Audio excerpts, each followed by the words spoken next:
الله الحمد لله رب العالمين والصلاة والسلام على سيد المرسلين وعلى آله وأصحابه أجمعين. قال الله تعالى في القرآن العظيم والفرقان المجيد وما خلقت الجن والإنس إلا ليعبدون.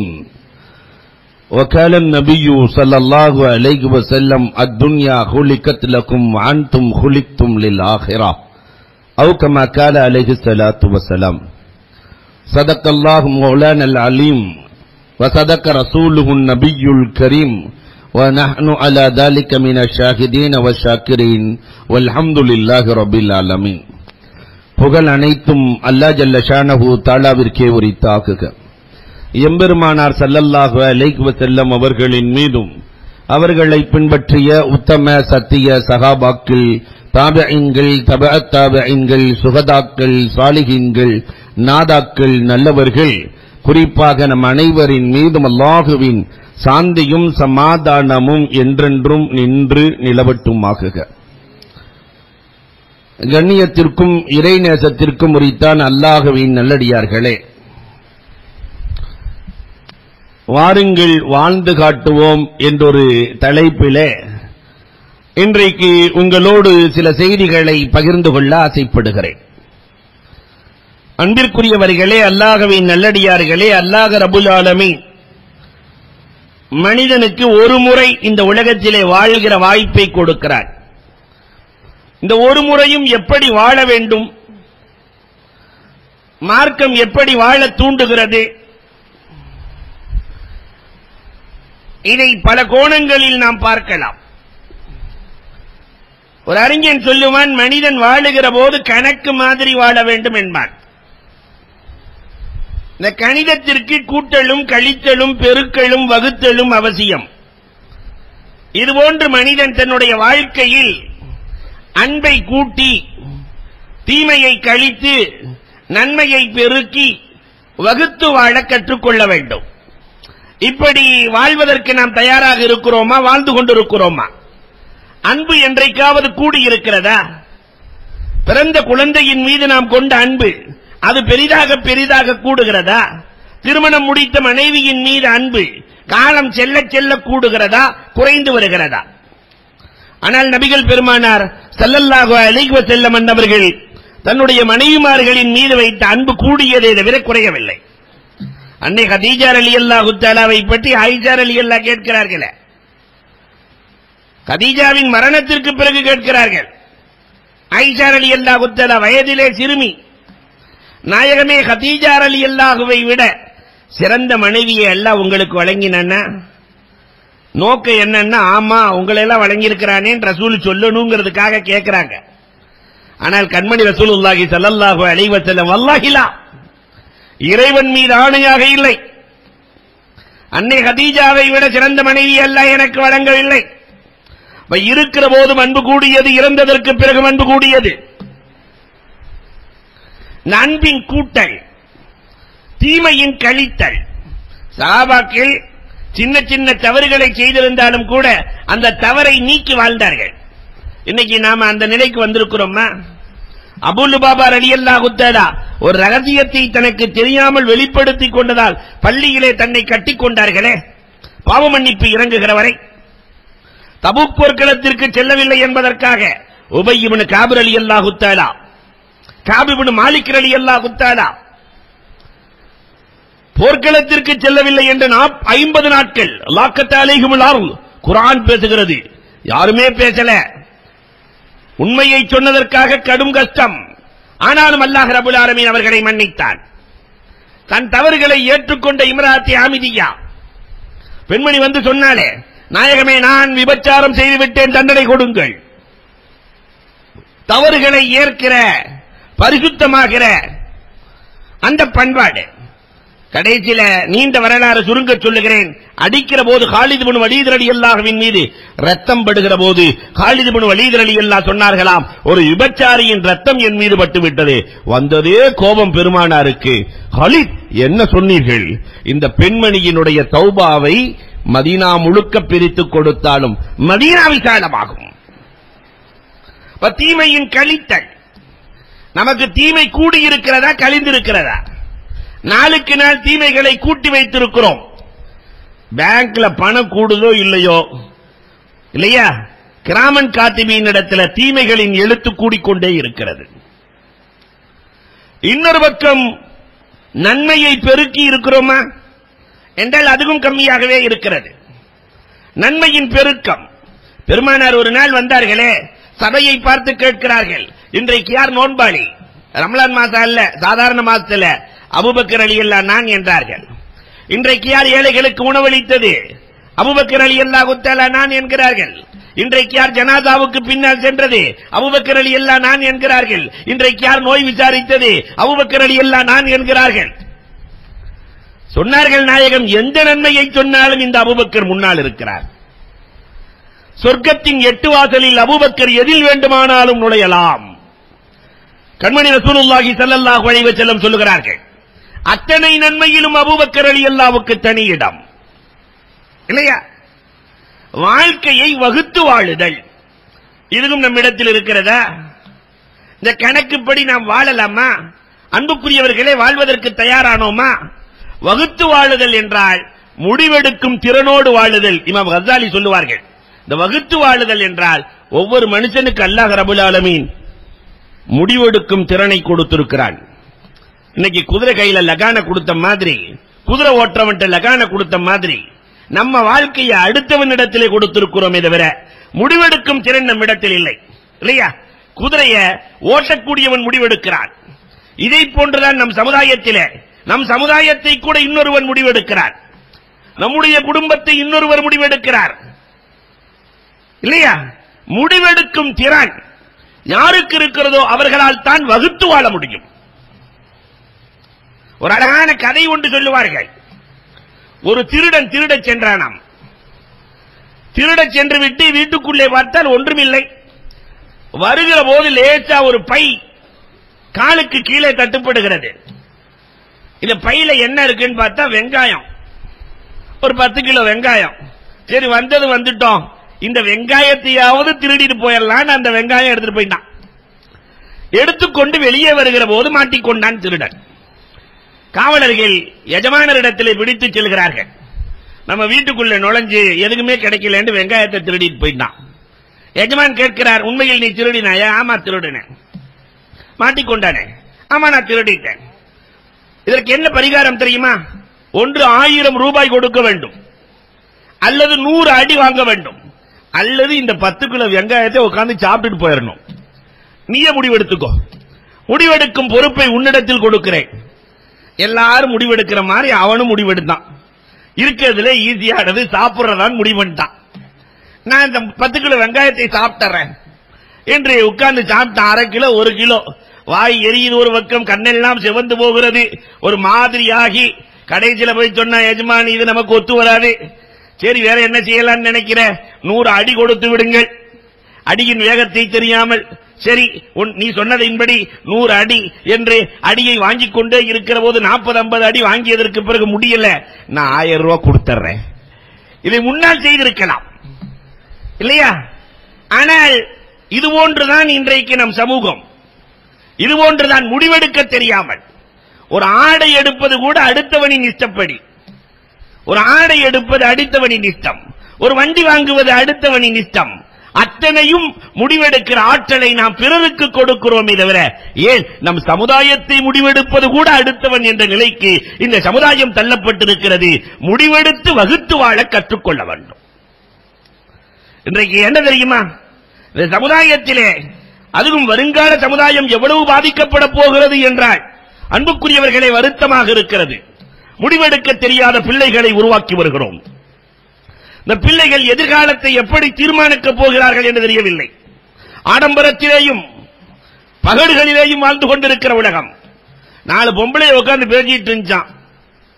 4 பொம்பளைய, எனக்கு டிரான்சில் ஆபரேஷன் தொண்டையில இருந்துச்சு, நான் எடுத்துட்டேன்.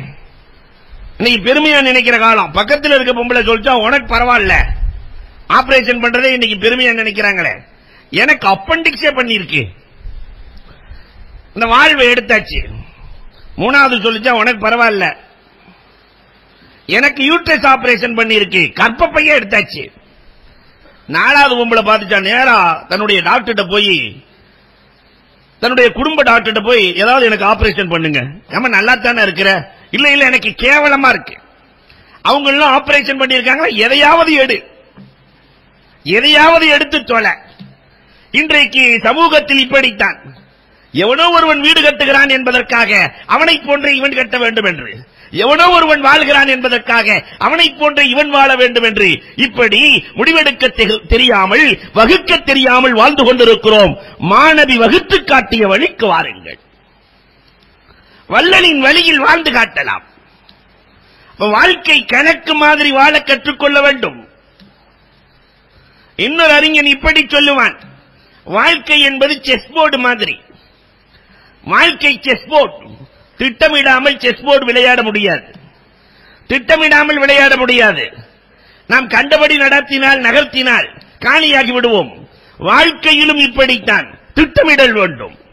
ஒரு வீடு கட்டுவதாக இருந்தால் முதலில் திட்டம் வரைகிறோம் இல்லையா? அஸ்திவாரம் இப்படி இருக்க வேண்டும் என்ற திட்ட வரைபடம் தேவைப்படுகிறது. நம்ம அரசாங்க வேலை மாதிரி இன்றைக்கு இஸ்லாமிய சமுதாயம் வாழ்ந்து கொண்டிருக்கிறது. நம்ம அரசாங்க வேலை மாதிரி திட்டமிட்டு செய்வானா? செய்யவே மாட்டான். ஒரு ஆள் குடியை வெட்டிக்கிட்டே போறான், இன்னொருத்த மூடிக்கிட்டே போறான். என்னடா வெட்டிக்கிட்டே போற, மூடிக்கிட்டே போற, என்னடா? இல்ல நாங்கெல்லாம் அரசாங்க வேலைக்காரங்க. என்ன சொல்ற? ஆமா எனக்கு வெட்டுறது வேலை. இன்னொருத்த மரத்தை வைப்பான், செடியை வைப்பான், 3வது ஆள் மூடுவான். இந்த மரம் நடுறவன், செடி நடுறவன் வரல, அதுக்காக எங்க வேலையை விட முடியுமா? அவன் வரல, அதனால நான் வெட்டிக்கிட்டே இருக்கேன், அவன் மூடிக்கிட்டே இருக்கிறான். தார் ரோடு போட்ட உடனே பின்னாடியே வந்து தோண்டிடுவான், தோண்டின உடனே இன்னொருத்த வந்து தோண்டுவான். இதெல்லாம் நம் சமூகத்தில் வீதிகளில் நடக்கக்கூடிய காட்சிகள் இல்லையா? இந்த திட்டமிடல். ஆனால் கண்மணி ரசூலுல்லாஹி ஸல்லல்லாஹு அலைஹி வஸல்லத்தினுடைய சமூகத்தின் வரலாறுகளை பார்த்தீர்களா? முஅத்தா போர்க்களம். முதல் நாள் வெற்றியும் இல்லை, தோல்வியும் இல்லை. கொடி அபூபக்கர் ரலியல்லாஹுவின் கையில் இருக்கிறது.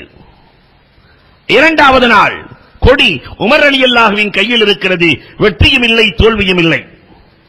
3வது நாள் கண்மணி ரசூலுல்லாஹி ஸல்லல்லாஹு அலைஹி வஸல்லம் 2வது நாள் இரவே சொன்னார்கள், நாளைக்கு ஒரு சஹாபி இடத்தில் நான் கொடியை கொடுக்க போகிறேன். அவர் திட்டமிடுவதில் அவருக்கு நிகர் அவர்தான். அவரை விட திட்டமிடக்கூடிய சஹாபி யாரும் இல்லை. கொடியை அவரிடம் கொடுப்பேன், நாளைக்கு வெற்றி வாகை சூடுவார். எல்லோரும் தான் தான் என்று எதிர்பார்த்துக் கொண்டிருக்கிற போது காலையில் கண்மணி ரசூலுல்லாஹி ஸல்லல்லாஹு அலைஹி வஸல்லம் எங்கே காலித் இப்னு வலீத் என்றார்கள். காலித் இப்னு வலீத் கொடி கொடுக்கப்படுகிறது, திட்டத்தை தீட்டுகிறார்கள். வெறும் 30,000 பேர்களை வைத்துக் கொண்டு 1,00,000 பேர்களை எதிர்க்க வேண்டிய சூழல். காலித் இப்னு வலீத் 100 குதிரை வீரர்களை ஒன்று சேர்த்தார்கள். 100 குதிரை 30 பகுதிகளாக பிரித்தார்கள். 3000 பேர்களை 30 பகுதிகளாக பிரிக்கிறார்கள். பிரித்து 8 திசையிலும் நிறுத்தச் சொல்லுகிறார்கள். நீங்கள் ஒரு கோடு வேடு கொடுக்கிறார்கள்.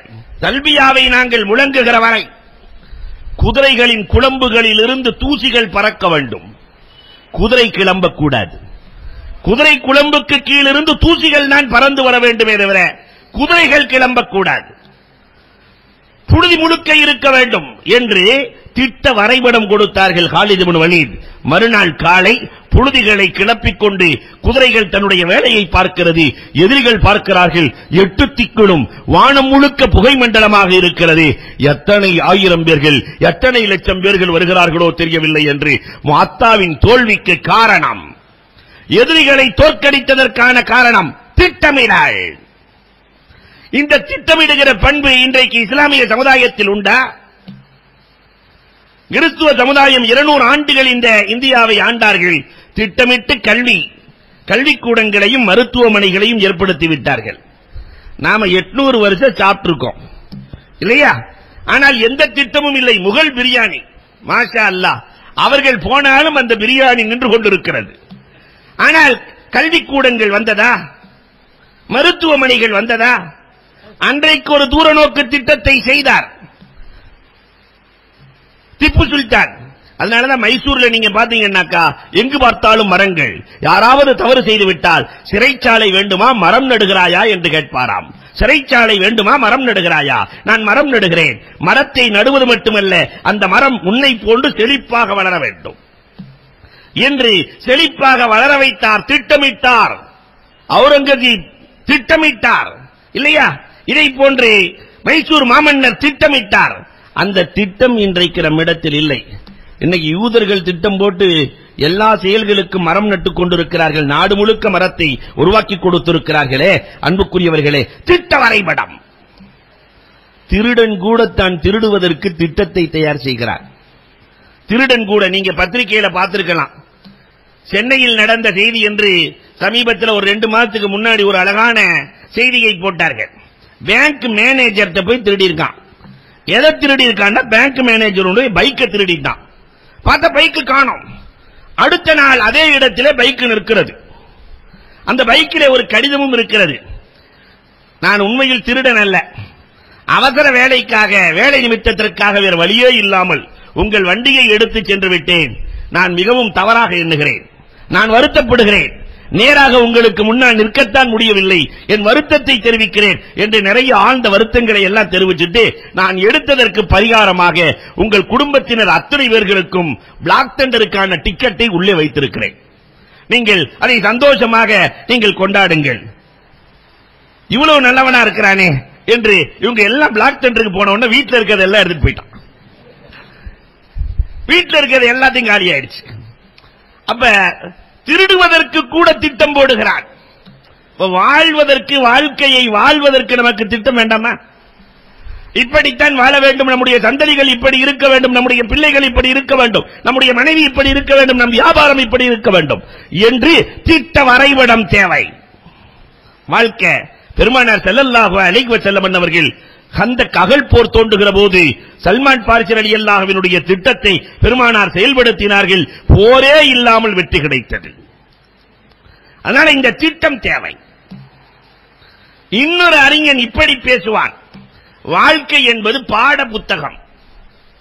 நிறைய பேர் படம் பார்க்கிறார்கள், படிப்பதே இல்லை. வாழ்க்கை என்ற புத்தகத்தை நிறைய பேர் பார்க்கிறார்களே தவிர படிப்பதில்லை. அது உண்மைதானே? புத்தகத்தை எவனாவது படிச்சா தானே, ஸ்கூல் புத்தகத்தை படிச்சா தான் பாஸ் ஆவான். படிக்காமலே பாஸ் ஆக வேண்டும், நிறைய மதிப்பெண்கள் எடுக்க வேண்டும் என்றால் அது நடக்காது.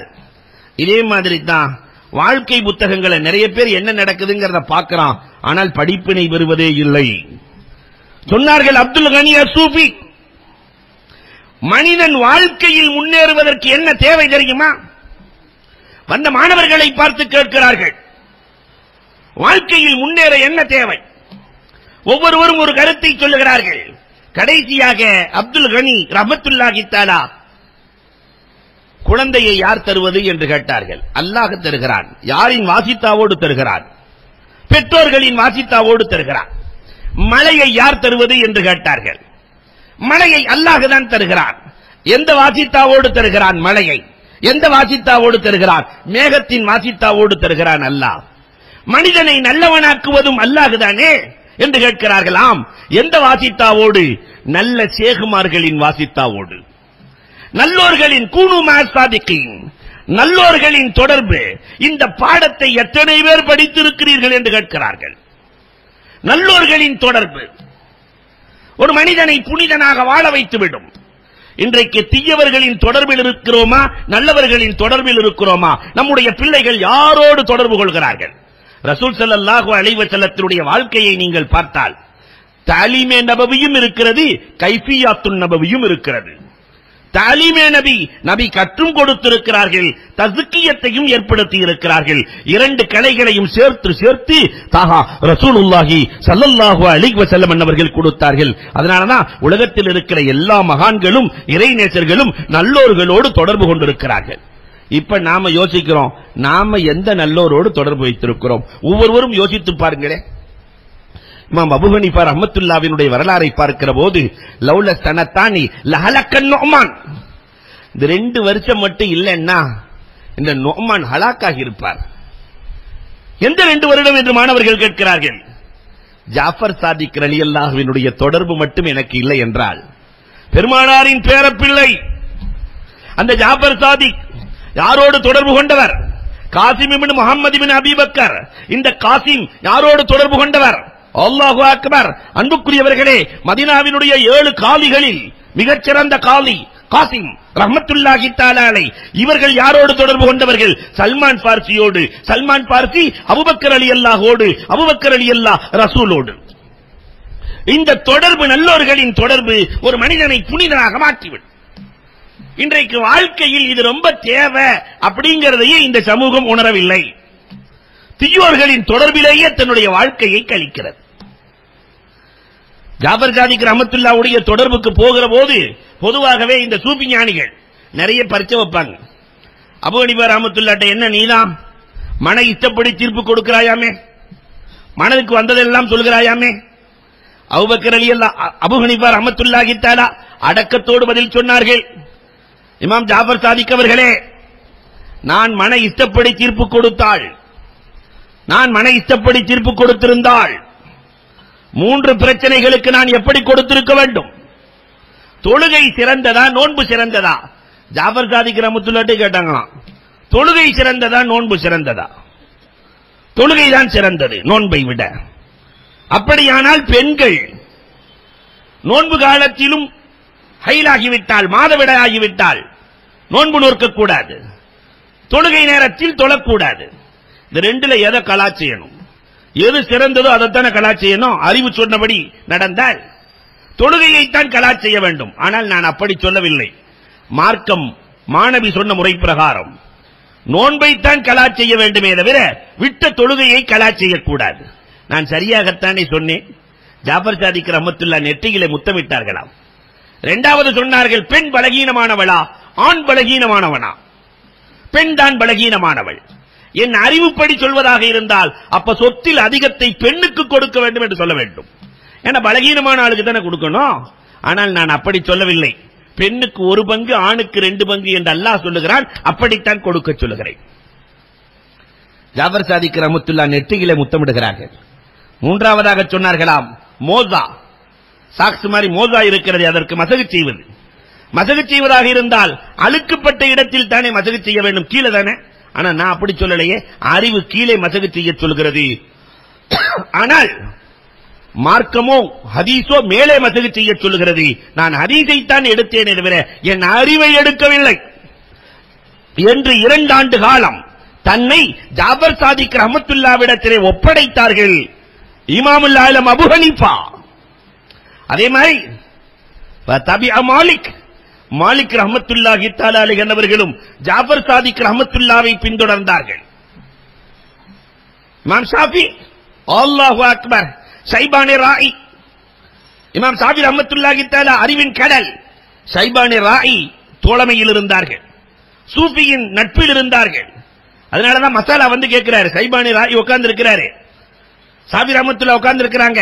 ஒருத்தர் மசாலா கேட்க வர்றாரு. ஒருத்தருக்கு 40 ஆடு இருக்கு, எத்தனை ஆடு ஜகாத் கொடுக்கணும்? 40 ஆட்டுல எத்தனை ஆடு ஜகாத் கொடுக்கணும்? இமாம் ஷாஃபி ரஹ்மத்துல்லாஹ் சொன்னாங்க, 40 ஆடு இருந்தா 1 ஆடு ஜகாத் கொடுக்கணும். சொல்லி முடிச்ச உடனே இமாம் ஷாஃபி ரஹ்மத்துல்லாஹ் பார்த்தாங்க ஷைபானி ராயிய. நான் சொன்னது சரியா என்றார்கள். ஷைபானி ராயி சூஃபி இல்லையா? உங்கள்கிட்ட சரி, என்கிட்ட தப்புன்னாரு. அது என்ன சொல்றீங்க? இல்ல, ஷைபானி ராயி சொன்னாங்க சூஃபி இல்லையா? அல்லாவுக்காக கேட்டாக்க 40ஐயுமே கொடுத்துட வேண்டியதானே. பிறக்கும் போது என்ன நீ ஆட்டோடையா பிறந்த? இல்லையா, இடையில அல்லாஹ் தானே கொடுத்தான். அல்லாவுக்காக கேட்கும் போது என்கிட்ட 40ஐயும் கொடுத்துடணும். தஸ்கியத். இமாம் ஷாஃபி ரஹ்மத்துல்லாஹி தஆலா அலைஹி அவர்கள் ஷைபானி ராயியோடு தோழமை. அஹ்மத் இப்னு ஹம்பல், பிஷ்ரே ஹாஃபி, அஹ்மத் இப்னு ஹம்பல் ரஹ்மத்துல்லாஹினுடைய தோழமை. நீங்க பெரிய இமாம் ஆயிற்றே, எல்லா ஹதீஸுக்களையும் வல்லுநராக இருக்கிறீர்களே, தொட்டதெல்லாம் நடத்துகிற ஆற்றல் படைத்திருக்கிறீர்களே, உங்களுக்கு ஒரு சூஃபி தேவையா என்று அஹ்மத் இப்னு ஹம்பல் ரஹ்மத்துல்லாஹ்விடத்தில், நம்மள மாதிரி சாதாரண ஆள் இல்ல, உலகத்தில் இருக்கிற அத்தனை பேர்களையும் கட்டி போட்டு வழிகாட்டுகிற அஹ்மத் இப்னு ஹம்பல் ரஹ்மத்துல்லாஹ்விடத்தில் கேட்கிறார்கள், உங்களுக்கு ஒரு ஷேக் தேவையா? உங்களோட பெரிய ஆளா? அஹ்மத் இப்னு ஹம்பல் ரஹ்மத்துல்லாஹ் சொன்னாங்க, ஆனே நான் யார் தெரியுமா? ஆலிமும் பி கிதாபில்லாஹ், அல்லாஹ்வினுடைய கிதாபை அறிந்தவன் நான். புத்தகத்தை தெரிஞ்சவன். ஆனா அவர் ஆலிமும் பில்லாஹ், அவர் அல்லாஹ்வையே தெரிந்தவர். நான் கிதாபை தெரிந்தவன். அவன் அல்லாஹ்வை, அவர் அல்லாஹ்வை தெரிந்தவர். அதனால் எனக்கு விளங்காத அத்தனையும் நான் அவரிடத்தில் கேட்டு பெற்றுக் கொள்ளுகிறேன். அஹ்மது இப்னு ஹம்பல் ரஹ்மத்துல்லாஹி தஆலா வந்து காட்டினார்கள். அபுல் அப்பாஸ் மாவரிய முஹத்திஸ், இந்த அபுல் அப்பாஸ் தனக்கென்று ஒரு ஷேகாக இல்லையா ஜுனைதுல் பக்தாதி ரஹ்மத்துல்லாஹி தஆலாவை தேர்வு செய்கிறார்கள். ஷாமி துருல் முக்தார், அந்த மாதிரி கிதாபு ஃபிக்ஹ்ல இல்ல, அந்த துருல் முக்தாருக்கு விளக்கம் எழுதிய இமாம் ஷாமி சையத் மஹமூத் ஆலூசியை பின்பற்றுகிறார்கள், தன்னுடைய ஷேகை பின்பற்றுகிறார்கள். அல்லமா ரூமியை விட விளக்கம் உள்ளவர் ஒருத்தர் வேணுமா? அவருக்கு ஒரு ஷேக் தேவைப்பட்டது ஷம்ஸே தப்ரீஸ். ரூமி தன்னுடைய கிதாபத் எழுத்துக்களையில் ரூமிக்கு நிகர் யாரும் இல்லை, உதாரணம் கொடுப்பதில் ரூமுக்கு நிகர் யாரும் இல்லை. எல்லாத்தையும் எழுதி கொண்டு போய் ஷம்ஸே தப்ரீஸ் இடத்திலே கொடுக்க பக்கத்தில் இருந்த நீர் தடாகத்தில் தூக்கி போட்டாங்களாம். எழுதுனதை தூக்கி போட்டா இன்னைக்கு மாதிரி ஜெராக்ஸ் அன்னைக்கு இல்ல. இன்னைக்கு நம்மள விவரமான ஆளுங்க யார்ட்டையாவது கொடுக்கறதா இருந்தா 10 ஜெராக்ஸ் எடுத்துட்டு தான் கொடுப்பாரு. ஏன்னா அவன் ஏதாவது அழிஞ்சிட்டா என்ன செய்யறதுன்னு. ஆனா அந்த காலம் அப்படி இல்ல. தண்ணீரிலே போடுகிற போது ரூமி ரஹ்மத்துல்லாஹ்வினுடைய உள்ளமெல்லாம் நடுங்கி போகிறது. இப்படி தண்ணீரை தூக்கி போட்டாரே, அல்லாஹு அக்பர். ஷம்ஸே தப்ரீஸ் ரஹ்மத்துல்லாஹி தஆலா தண்ணீரில் இருந்து அந்த கடிதத்தை எடுக்கிறார்கள், ஒரு எழுத்து கூட மாறவில்லை. ஷேக்கின் கைப்பட்ட கடிதம் தண்ணீரில் படுகிற போது தண்ணீருக்கு அழிக்கிற ஆற்றல் கூட இல்லை. அதைத்தான் சொல்லுகிறார்கள் அல்லாமா ரூமி. ஒரு நல்லவரின் தொடர்பு இல்லை என்றால் இந்த ரூமி உலகத்தில் இல்லை என்று சொன்னால் அபூதாவூத் ரஹ்மத்துல்லாஹ் அபூ ஹஃப்ஸ் ஹத்தாதிடத்திலே தொடர்பு கொள்கிறார்கள். இமாம் கஸ்ஸாலி உலகத்திற்கு இவ்வளவு எழுதுகிறார்களே, அஜாயிபுல் கல்ப், இங்க பக்கத்திலே விக்கிது உங்களுக்கு தமிழ்ல புக்கு உள்ளத்தின் விந்தைகள். அது மாதிரி ஒரு புத்தகத்தை வாழ்க்கையில படிச்சிருக்கவே முடியாது. வாங்கி படியுங்கள். உள்ளத்தின் விந்தைகள் அற்புதமான நூல். இந்த உள்ளத்தின் விந்தைகள் உள்ளம் என்ன வேலையெல்லாம் செய்கிறது தெரியல. உள்ளத்தின் விந்தைகள் எழுதுவார்கள் இமாம் கஸ்ஸாலி. அவங்கள்ட்ட என்ன கேள்வி கேட்டாலும் கஸ்ஸாலி பதில் சொல்லுவார். ஒருவர் வந்து கேட்கிறார், மல் இஹ்லாஸ், கஸ்ஸாலி இடத்துல மல் இஹ்லாஸ், இஹ்லாஸ்னா என்னன்னு கேட்டாரு. கஸ்ஸாலி பதில் சொன்னார்கள், அல் ஹலாஸ் மின் ஆபாத்தில் அமல், அமல்களின் ஆபத்தில் இருந்து விடுதலை பெறுவது, அமல்களை ஆபத்து இல்லாம பாத்துக்கிறது, இதுக்கு பேர் தான் இஹ்லாஸ். மத்தவக்குல், தவக்குல்னா என்னன்னு கேட்டாரு. உடனே பதில் சொன்னார், அசிகத்து பில்லாஹ், அல்லாஹ்வை உறுதியாக பிடித்துக் கொள்வது, இதுதான் தவக்குல். அப்படியா? அத்தஸ்லீம் மத்தஸ்லீம் மர் ரிலா, ரிலான்னா என்ன, பொருத்தம்னா என்ன, தஸ்லீமுல் உமூர் இலல்லாஹ், நம்மை அப்படியே அல்லாஹ்விடத்திலே ஒப்படைத்து விடுவது. அடுத்து கேள்வி கேட்டார், மல் முஹப்பா, முஹப்பத்துனா என்னன்னு கேட்கும்போது இமாம் கஸ்ஸாலி ரஹ்மத்துல்லாஹ் சொன்னார்கள், இதற்கு விளக்கம் சொல்ல நான் தகுதியானவன் அல்ல, முஹப்பத்தை பற்றி விளங்க வேண்டுமானால் என் ஷேக் அபு அலியிடத்தில் கேளுங்கள். முஹப்பத் உள்ளம் சார்ந்தது, இதை விளங்க என் ஷேக் தேவை. யார் சொல்றது?